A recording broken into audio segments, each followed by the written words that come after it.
Hello friends, financial year 23-24 खत्म हो गया है और अब सीज़न आ गया है आईटीआर फाइलिंग का। हाँ जी, इनकम टैक्स रिटर्न फाइलिंग जो सब लोगों को एक बर्डन लगता है। साल में एक बार हम हमारी इनकम का लेखा जोखा उसका पूरा ब्यौरा इनकम टैक्स डिपार्टमेंट को देना पड़ता है, वो है income tax return filing. Non audit clients के लिए लास्ट डेट है 31 जुलाई। कैसे इसकी तैयारी करें, क्या क्या डॉक्यूमेंट्स रेडी करने हैं, उन चीज़ों को हम डिस्कस करने के लिए आए हैं। लास्ट ईयर से इस पूरे income tax return filing process के अंदर एक बहुत इंपॉर्टेंट टूल डिपार्टमेंट ने इंट्रोड्यूस किया था, वो है AIS TIS। सुनने में बड़ा सिंपल सा लग रहा है, बट बहुत ही इंफॉर्मेटिव, बहुत डिटेल चीज़ें हैं जो कि आपका पूरा जन्म कुंडली बोल लो या आपका लेखा जोखा बोलो, इसके अंदर डिपार्टमेंट के पास है। रिटर्न बनने से पहले, डेटा बनाने से पहले इसको देखना बहुत बहुत इंपॉर्टेंट है। कैसे इसको देखा जाता है, क्या इसमें इंफॉर्मेशन है, हम उसको डिस्कस करते हैं। कैसे इसको देखा, सबसे पहले वो चीज़ करते हैं, आप अपने इनकम टैक्स पोर्टल के लॉगिन के अंदर ई फाइल टैब में जा करके इसका व्यू फॉर्म आपके AS इन्फॉर्मेशन का एक टैब होता है, वहाँ से जाके इन्फॉर्मेशन निकाल सकते हो। AS इन्फॉर्मेशन ईयर वाइज होती है, आप कोई भी financial year assessment year choose करके उसकी पूरी इन्फॉर्मेशन निकाल सकते हो। सेकेंड ऑप्शन, डिपार्टमेंट ने इसकी मोबाइल ऐप भी लॉन्च कर दी थी, जो कि एंड्रॉयड और iOS दोनों चीज़ फ़ोन्स में अवेलेबल है।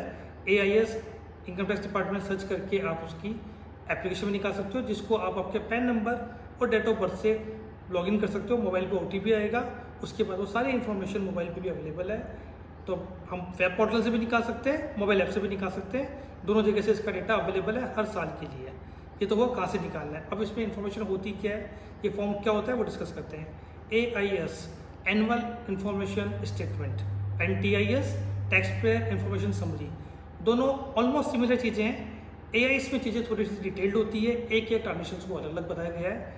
TIS के अंदर जो कि है टैक्स पेयर इन्फॉर्मेशन समरी, इसमें हर हेड की आपको एक कंसोलिडेटेड समरी दिखाई जाती है कि आपकी इस इनकम के या इस ट्रांजेक्शन की पूरे साल का एक्यूमुलेटेड वैल्यू ये है।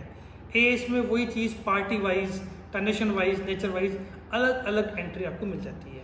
सबसे पहले डिस्कस करते हैं AIS की जो समरी है, इसके 5 टैब है। सबसे पहले आती है इसमें TDS and TCS information. TDS TCS जो सब लोग जानते हैं, उस ऐसे कोई भी ट्रांजेक्शन जिसके ऊपर आपका TDS कटा हुआ हो या TCS चार्ज हो, वो इस जगह आपको अवेलेबल मिलती है। कैसे, जैसे आपका डिविडेंड इनकम हो गई, आपका FD का इंटरेस्ट हो गया, सेविंग अकाउंट का इंटरेस्ट हो गया, कमीशन ब्रोकरेज हो गई, कोई कॉन्ट्रैक्ट इनकम हो गई, ऑफिशियल चार्जेस हो गए, कोई प्रॉपर्टी आपने बेची है वो इन्फॉर्मेशन हो गई। ऐसी कोई भी इन्फॉर्मेशन जिस पर TDS कटा है, उसकी आपको पार्टी वाइज एक ट्रांजेक्शन यहाँ पे मिल जाएंगे। हर ट्रांजेक्शन अलग अलग यहाँ पे शो होता है, डिटेल करके एक ट्रांजेक्शन को अपनी बुक से मैच कर सकते हो। सेकंड टैब होता है SFT is statement of financial transactions. ऐसे रिपोर्टेबल ट्रांजेक्शंस, कुछ ट्रांजेक्शंस रिपोर्टेबल ट्रांजेक्शंस है जो डिपार्टमेंट ने बहुत सारी एजेंसीज को बोल रखा है या उनको नोटिफाई कर रखा है कि आपको पेन बेस्ड हर पैन नंबर की हमें ये ट्रांजेक्शंस की हमें समरी डिपार्टमेंट को सबमिट करनी है। And you will be surprise, ऐसे 57 तरीके के ट्रांजेक्शंस है जो कि डिपार्टमेंट के पास अलग अलग एजेंसीज कौन सी है, आपकी हो गई बैंकिंग सारी डिपार्टमेंट्स हो गए। इसके अलावा आपके जो आपके डीमेट अकाउंट्स है वो एजेंसीज हो गई, सेबी हो गया, लैंड रेवेन्यू डिपार्टमेंट्स हो गए, जितनी भी एजेंसीज आपके जो फॉरेन एक्सचेंज वाले जो ट्रांजेक्शन है वो हो गए। ये सब लोग आपकी सारी इन्फॉर्मेशन पेन बेस्ड इकट्ठी करके एनुअल बेसिस के ऊपर, क्वार्टरली बेसिस के ऊपर डिपार्टमेंट को समरी कर देते हैं। और वो सारी इन्फॉर्मेशन डिपार्टमेंट के पास तो है ही, बट अब डिपार्टमेंट ने हमें दिखाना भी चालू कर दिया है इसके अंदर कि भैया आपका ये कच्चा चिट्टा हमारे पास है, आप रिटर्न बनने से पहले इसको चेक कर लो, ये इन्फॉर्मेशन हमारे पास है, आपने नहीं दिखाई, we will issue a notice to you, आपको डिमांड निकालेंगे, नोटिस देंगे आपको। तो इट्स बेटर ITR बनने से पहले हम प्री चेक कर ले कि कोई चीज़ गलती से छूट ना जाए। इसमें ट्रांजेक्शन कौन कौन से आते हैं वो नेचर समझते हैं। यदि कोई आपने प्रॉपर्टी खरीदी है या बेची है जिसकी वैल्यू 30 लाख से ऊपर है, वो सारी प्रॉपर्टीज़ के सेल पर ट्रांजेक्शन यहाँ पे आएंगे। यदि कोई आपने नई FDR बनाई है तो वो सारी यहाँ पे आएगी। यदि आपने शेयर्स खरीदे हैं, बेचे हैं, वो यहाँ पे आएंगे। डीमेट अकाउंट के म्यूचुअल फंड अकाउंट्स की यूनिट्स खरीदी बेची है आपने, वो यहाँ पे आएगी। क्रेडिट कार्ड स्टेटमेंट्स, यदि आप बैंकिंग चैनल के थ्रू पेमेंट करते हो, पूरे साल में 10 लाख से ऊपर का पेमेंट है तो क्रेडिट कार्ड के आपको ट्रांजेक्शन का समरी यहाँ पे आएगी। यदि आप क्रेडिट कार्ड पेमेंट कैश से करते हो, 1 लाख से ऊपर का कैश पेमेंट है पूरे साल के अंदर, तो ये इन्फॉर्मेशन आ जाएगी। इस तरह के बहुत सारे 57 ट्रांजेक्शन है। कोई गाड़ी आपने खरीदी है वो यहाँ पे इन्फॉर्मेशन आएगी। सारे ट्रांजेक्शन की समरी आपकी यहाँ पे आ जाएगी और आपको ये इंश्योर करना है कि वो डेटा आपकी इनकम टैक्स कंप्यूटेशन से मैच करता हो। फॉर एग्जांपल, यदि आपने 10 लाख की FD साल में खरीदी है तो आपकी इनकम कम से कम 10 लाख से ऊपर तो हो, वरना आप सोर्स कहाँ से बताओगे। इसीलिए ये ट्रांजेक्शन बहुत इंपॉर्टेंट है। ये था SFT, पहले हमने देखा TDS, SFT। थर्ड ट्रांजेक्शन होता है पेमेंट ऑफ टैक्सेस।